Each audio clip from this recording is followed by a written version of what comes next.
limite, on devrait envoyer le livre à tous les ministres qui ont voté contre le mariage pour tous pour qu'ils voient un peu ce que c'est l'amour queer, tu vois. Oh, mais viens, on le fait ça. Si on se fera à l'Élysée, on se présente avec un livre. Enfin, peut-être qu'ils vont pas nous accepter. Aline et Cédric Féteau sont deux jumeaux homosexuels. Ensemble, ils ont créé le média en ligne Paint, porte-voix de la communauté LGBT depuis 2018. On a quand même créé un média de zéro finalement, où au début, on s'est dit juste on prend une caméra, on n'y connaissait rien en réseaux sociaux et en film et en production, et on s'est dit bah viens, on explore ça parce que toi t'es gay, moi je suis lesbienne, on n'a pas de visibilité aujourd'hui, donc allons nous-mêmes la porter. Et donc moi je suis trop fière parce qu'en fait on a commencé de zéro, on est toujours tous les deux en train de se battre.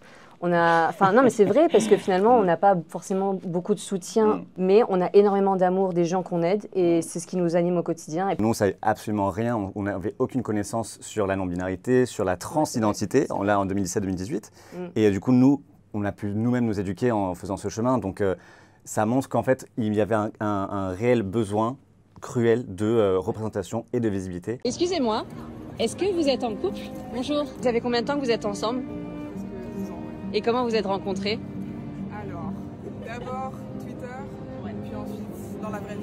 L'amour, c'est vraiment quelque chose dont on aime parler. C'est un sujet universel finalement. Il ne faut pas forcément être lesbienne, gay, bi pour adhérer à l'amour. Et donc on s'est dit, vu que nous on fait beaucoup d'interviews, beaucoup de micro-trottoirs, des portraits, tout ça, on s'est dit pour une fois on va changer le format, on va passer du numérique à quelque chose de concret, donc un livre.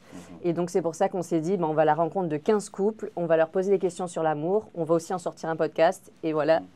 Le résultat qui est Love Stories. On a Dave, le chanteur Dave et Patrick Loiseau, son compagnon, qui du coup nous parle de toute l'époque SIDA dans les années 80-90, qui nous paraissait primordial à aborder parce qu'aujourd'hui il y a des jeunes qui ne sont pas du tout au courant de toute cette époque qu'ont dû traverser nos ancêtres, nos prédécesseurs militants LGBTQ.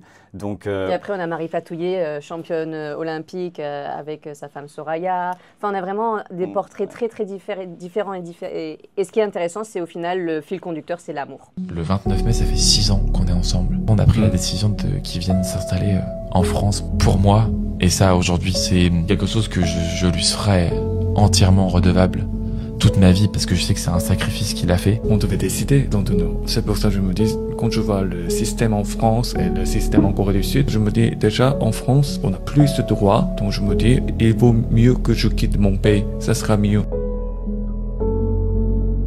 On prend souvent pour acquis les droits LGBT. On dit souvent, quand on explique aux gens qu'on a un média LGBT, ils nous disent « Oui, mais aujourd'hui, en 2024, c'est bon, on vous voit partout, les personnes trans, vous êtes partout. » Enfin, vos droits, vous les avez eus. C'est bon, qu'est-ce que vous voulez plus de droits? Et 2024, figurez-vous que si moi, étant une femme lesbienne, si j'avais été mère en Italie aujourd'hui, on m'aurait enlevé la garde de mon enfant. Et c'est donc en 2024.